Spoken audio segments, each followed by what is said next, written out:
आप देख रहे हैं इंडिया न्यूज 16, जहां जाए सच के साथ।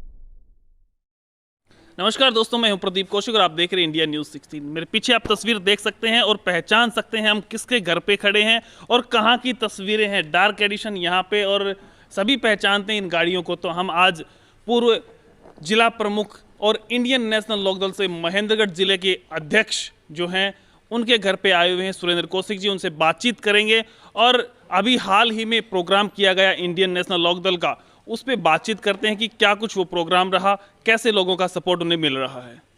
तो बातचीत करते हैं पूर्व जिला प्रमुख और इंडियन नेशनल लोकदल से जिला अध्यक्ष। नमस्कार सर। नमस्ते भाई, कैसे हैं? बहुत बढ़िया। कार्यक्रम हुआ, काफ़ी संख्या में भीड़ पहुंची और पूरा सपोर्ट महेंद्रगढ़ अब इंडियन नेशनल लोकदल को कर रहा है। तो किस प्रकार से कार्यक्रम रहा? महेंद्रगढ़ अब बदलाव चाहता है और महेंद्रगढ़ में ये है कि ये बाहर के लोग आकर के और यहाँ विधानसभा में चुनाव लड़ते हैं। आम आदमी इनसे परेशान हो चुका है कि हमारे महेंद्रगढ़ का कोई साथी हो, महेंद्रगढ़ का जो भला कर सके।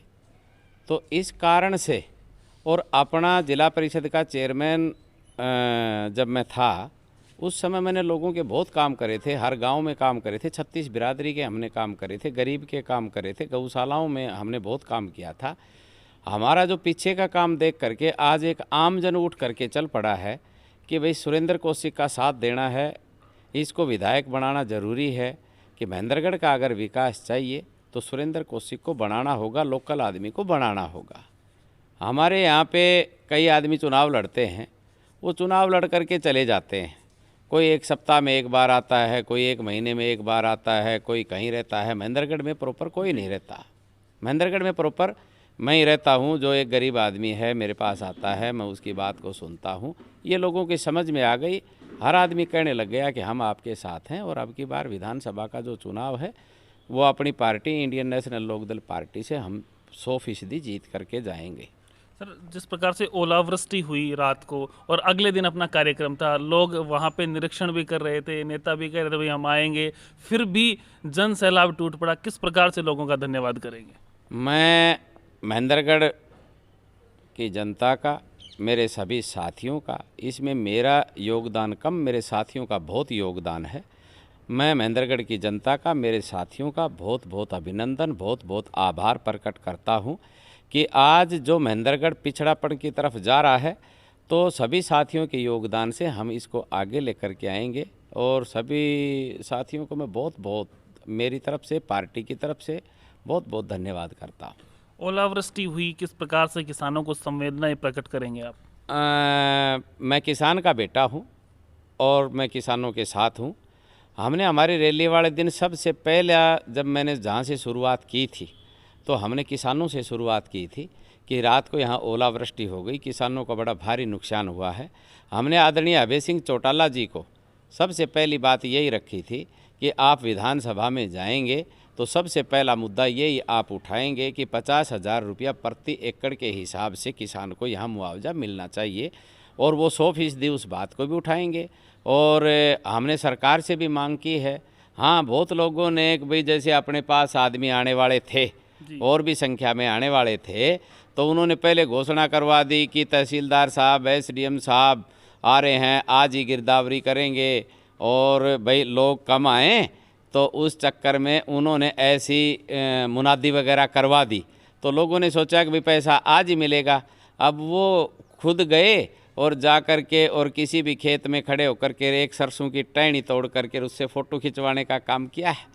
पर ये बातें तो चलो राजनीति का एक हिस्सा बना दिया उन्होंने।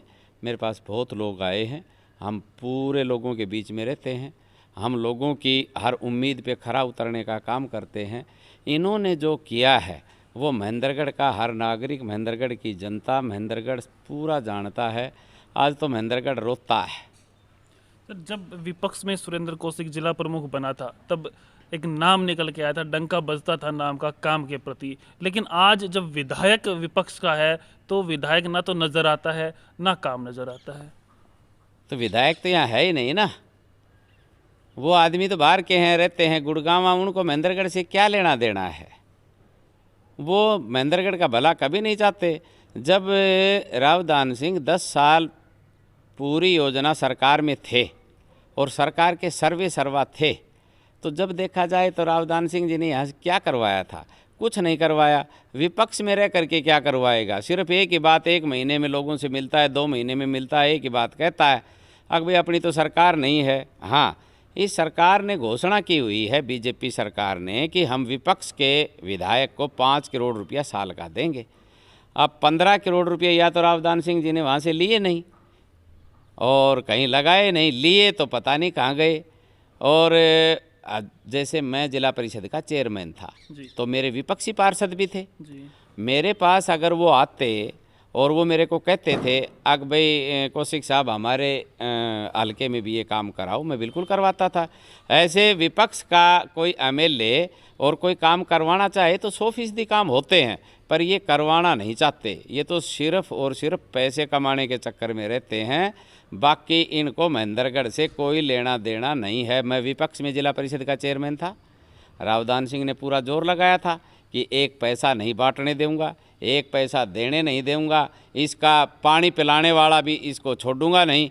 पर मेरे को पानी पिलाने वाले भी मैंने रखे, मैंने काम भी किए। हाँ, इन्होंने मेरे को सरकार से गाड़ी नहीं लेने दी। इनकी ओछी मानसिकता बता रहा हूँ मैं जी। सरकार से गाड़ी नहीं लेने दी, डीजल नहीं लेने दिया, ड्राइवर नहीं लेने दिया, पर मैंने घर से गाड़ी चलाई। और तो और क्या, जो रेड बत्ती उस समय जिला परिषद के चेयरमैन को लगती थी वो भी मैं 2000 रुपये में मोल खुद के पैसे से लेकर के आया था। वो भी मैंने सरकार से खरीदने का काम नहीं किया था। हर गांव में गया था, हर जगह की समस्या सुनी थी, हर स्कूल में गया था। जहाँ स्कूल में पानी की दिक्कत थी वो पानी का प्रबंध हमने करवाया था। गौशालाओं में लाइट की दिक्कत थी, सोलर ऊर्जा हमने लगवाने का काम किया था। टीन शेड की दिक्कत थी, टीन शेड लगवाने का काम किया था। जहाँ ट्यूबवेल नहीं था, ट्यूबवेल लगवाने का काम किया था हमने। तो ये था कि काम करना है। और गरीब आदमी को कोई अधिकारी परेशान करता था, मैं तुरंत उसके पास पहुँच जाता था कि तेरे को प्रॉब्लम क्या है बताइएगा। तो हमने जिला परिषद की चेयरमैनी इस प्रकार से चलाई थी कि आज तक किसी का नाम नहीं। आज भी कोई आदमी पूछता है कि भाई जिला प्रमुख कौन, तो मेरा नाम सबसे पहले लेते हैं। वो मेरा नाम नहीं, वो मेरा काम बोल रहा है। बिल्कुल। कोई आदमी 1 पैसे का आरोप नहीं लगा सकता। और इनके पास तो अगर 20 आदमी खड़े हो जाएं तो एक तो हमारा विधायक है, उसमें से 20 में से 19 ये कहने वाले मिलेंगे मेरे से भी ले लिए, मेरे से भी ले लिए। तो इन्होंने तो ये ड्रामा चलाया था, लूट की दुकान ने। अभी कल कार्यक्रम किया गया था यादव सभा में, खेड़ की तोला जो आंदोलन चल रहा है अहिर रेजिमेंट को लेकर, उस पर आपका क्या ख्याल है, क्या मानते हैं? मैं बिल्कुल चाहता हूँ और हमारी पूरी पार्टी का समर्थन अहिर रेजिमेंट के साथ है। तो मेरा कहने का अभिप्राय ये है कि जब और रेजिमेंट हैं तो अहिर रेजिमेंट भी होनी चाहिए जी। और सबसे ज़्यादा आर्मी में, बीएसएफ में ये सबसे ज़्यादा नौकरी करते हैं, सबसे ज़्यादा सेवा भी करते हैं। तो इनकी रेजिमेंट अगर अलग बना दी जाए तो उसमें सरकार को तो कोई प्रॉब्लम नहीं होनी चाहिए। ये हाँ, हम बिल्कुल इनके साथ हैं। जहाँ भी हमारी यादव सभा है या जो इन्होंने एक कमेटी बना करके गांव-गांव चलाई है, जहाँ भी जा कर के प्रोग्राम कर रहे हैं, हमारे साथ की जहाँ भी इनको ज़रूरत होगी हम तन मन धन से इनके साथ हैं। बहुत अच्छी बात है कि यादव सभा के साथ है, रेजिमेंट के हक में है कि बननी चाहिए। सर एक आखिरी सवाल है छोटा सा, 148B सबको पता है, सब परेशान है, तो आप क्या मानते हैं कि ये बनना कब तक बन जाए? सब कुछ तैयार हो चुका है, टेंडर भी हो गए थे, फिर भी काफ़ी बार टेंडर हो गए फिर भी नहीं बनता है, लोग परेशान हैं। 2005 में चौधरी ओम प्रकाश चौटाला की सरकार जी, बिल्कुल, जब बना था, जब ये पहले रोड बहुत भीड़ा था। क्यों, ये जो नेता है ना इनके तो यहाँ गांव नहीं है, मेरा तो गांव है और मेरा गांव इसी रोड पे पड़ता है। तो चौधरी ओम प्रकाश चौटाला ने, पहले बहुत भीड़ा रोड था तो ये चौधरी ओम प्रकाश चौटाला ने चौड़ा रोड किया था, जो आज भी वही रोड है, उसको नया कभी नहीं बनाया गया। उसी के जो गड्ढे गुड्ढे हैं ना, कभी इन्होंने भरवाने का काम किया। जब 2005 में सरकार चौधरी ओम प्रकाश चौटाला की गई तो मैं रावदान सिंह का बयान सुनता था कि ये कॉरिडोरम बनाएंगे, पेड़ कटवाएंगे और इसका पैसा आ गया, इसका ठेका उठ लिया। 2005 से 2022 आ गई, ना तो कोई पेड़ कटा, ना कोई ठेका सुना, ना कोई एक रोड़ी पड़ी। उसके बाद में पंडित जी आ गया। पंडित जी कहने लगे कि भाई सरकार मैं ही हूँ। वो तो सरकार ही नहीं कहता था, वो कहता था कि मैं ही सरकार हूँ।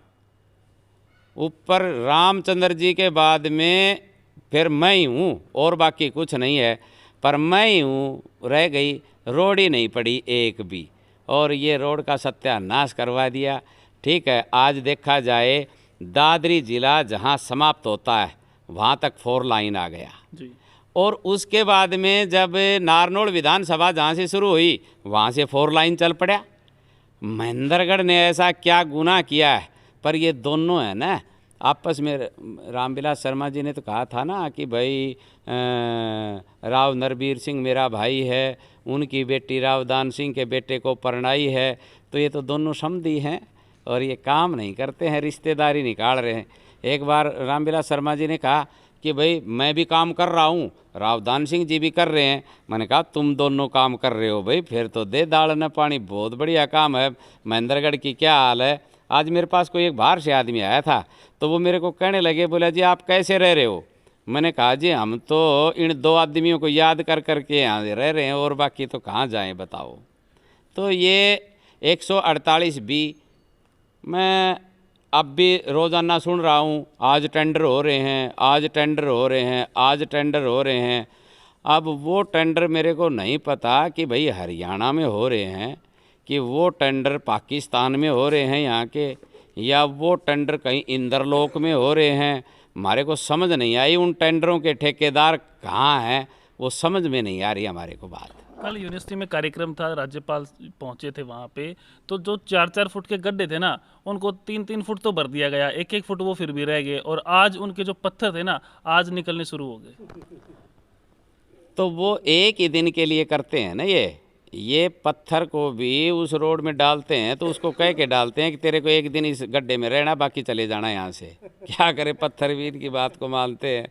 अब देखो आदरणीय राज्यपाल जी यहाँ पे आए थे, उनका बहुत स्वागत अभिनंदन, हमारे इलाके में आए थे। ठीक है जी, और हरियाणा की शान होती है, सर का ताज होता है, हम उनका बहुत आदर करते हैं। शर्मा जी के घर भी गए थे, तो शर्मा जी ने तो आजकल क्या कर रखा है कि कोई आए ना तो अपने घर ले जाए, ताकि अधिकारियों को सबको ये चला दे, कोई आता है वो मेरे पास आता है, परंतु काम कराने के नाम पे जीरो।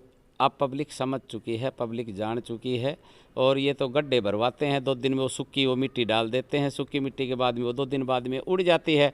उससे क्या होता है कि एक्सीडेंट का खतरा बहुत ज़्यादा बढ़ गया जी। कि जो सूखे में मिट्टी और वो जो पत्थर डाला वो बाहर निकल जाता है, फिर किसी भी बच्चे की मोटरसाइकिल जब उस पत्थर पे लगती है ना तो वो स्लिप हो जाती है और गिर करके, और उन बच्चों की बहुत ज़्यादा यहाँ पे डेथ हो रही है। डेथ रेशियो एक्सीडेंट का आप हॉस्पिटल से पता करो सबसे ज़्यादा है, रोज 8-10 एक्सीडेंट। हाँ बिल्कुल बिल्कुल हो रहे हैं। अच्छा, फिर यहाँ कोई एक्सीडेंट होकर के आ जाए, किसी को हार्ट की कोई दिक्कत हो जाए एकदम जैसे सीरियस जो पेशेंट होता है ना, तो महेंद्रगढ़ में तो कोई अगर बुखार चढ़ा हुआ भी जाता है तो वो भी रेफर होता है। ये रेफर हॉस्पिटल यहाँ पे नाम नहीं लिखा है बाहर, रेफर हॉस्पिटल। ये रेफर क्यों? यहाँ कोई डॉक्टर नहीं है, कोई दवाई नहीं है, कोई सुविधा नहीं है। अच्छा, ये किसी को रख रहे हैं तो ऐसों को रखते हैं कि भाई पैसे दे करके वो नौकरी को दिया जाता है। आजकल तो डीसी रेट की नौकरी भी यहाँ बिकने लग रही है। डीसी रेट की नौकरी का भी यहाँ पैसा लिया जाता है, और पैसे सरकार के बड़े नुमाइंदे हैं वो पैसे लेने लग रहे हैं। और इस बात का भी एक दिन खुलासा करेंगे, एक पैसा कौन ले रहा है, कितने पैसे ले रहा है, कौन सी नौकरी में लेने लग रहा है, वो भी हमारे पास सब बातें संज्ञान में हैं। और हम सब बातें धीरे धीरे, और महेंद्रगढ़ सब इकट्ठा होता जा रहा है। महेंद्रगढ़ अब जाग चुका है। महेंद्रगढ़ की हालात जो ख़राब की है इन दोनों ने, तो वो एक भाई हमारा और भी है तीसरा, क्या कहेंगे उनके बारे में? वो तो जी ट्रस्ट में चंदा इकट्ठा करता है और उसमें से किसी को 1.5-2 सेर चावल चीनी दिला देता है। और यहाँ ईमानदार महेंद्रगढ़ में आज तक जितने भी एसडीएम आए हैं उन्होंने शायद कोई रिश्वत वगैरह इतनी वो नहीं की होगी। ये जनाब यहाँ पे जब थे तो इन्होंने कई करोड़ों रुपया चंदा इकट्ठा किया था, और उसमें भाई हम महेंद्रगढ़ कि भलाई में, महेंद्रगढ़ की भलाई में एक पैसा नहीं लगाया। दूसरा क्या है कि अभी जनाब रिटायरमेंट आए तो एक घोषणा करी कि जो इनकी पेंशन का ब्याज मिलेगा वो ब्याज हम महेंद्रगढ़ के विकास में लगाएंगे। तो ईसा कोई महीने का 2-4 करोड़ रुपया वो इंटरेस्ट मिलेगा। देखो कैसी कैसी घोषणा करते हैं, कैसी कैसी बात करते हैं, समझ से बाहर। एक दिन भी जो तीसरा आदमी है वो महेंद्रगढ़ के बारे में कभी बोलता है? कभी नहीं बोलता, कभी जिक्र ही नहीं करता। परंतु आजकल तो सिस्टम फिट होता जा रहा है, आपने देख ही लिया होगा जी। और अब महेंद्रगढ़ बदलाव की तरफ चल पड़ा है। इंडियन नेशनल लोकदल की सरकार आएगी। जिस प्रकार से मैंने जिला परिषद का चेयरमैन होते हुए विकास कार्य करवाए थे, उसी प्रकार से महेंद्रगढ़ की हम तकदीर और तस्वीर बदलने का काम करेंगे। इन 2 आदमियों ने तो बैकवर्ड का कलंक लगवाया महेंद्रगढ़ के ऊपर, और वो कलंक हम धोने का काम करेंगे। इन्होंने तो IMT की झूठी घोषणाएँ करी हैं। हम ओरिजिनल काम करेंगे। खुडाना मेरा गाँव है और वहीं पर हम वो काम करवाएंगे। इस प्रकार से बातें सुनी है, मतलब किसी बात का डर नहीं है, खुली बात बोलते हैं। और अगर आप विकास चाहते हैं, महेंद्रगढ़ के व्यक्ति को आप विधायक बना के भेजें, ये सच्चाई है कहीं ना कहीं। और महेंद्रगढ़ 148 भी जहां पे लगातार आए दिन 8 से 10 घटनाएं, आप हॉस्पिटल में जाके पता कर सकते हैं, रोज एक्सीडेंट होते हैं। तो अगर महेंद्रगढ़ में विकास चाहते हैं तो कुछ नया करें, और नया आपके सामने है। लगातार बने रहें हमारे साथ, हम अपडेट्स देते रहेंगे। नमस्कार, धन्यवाद।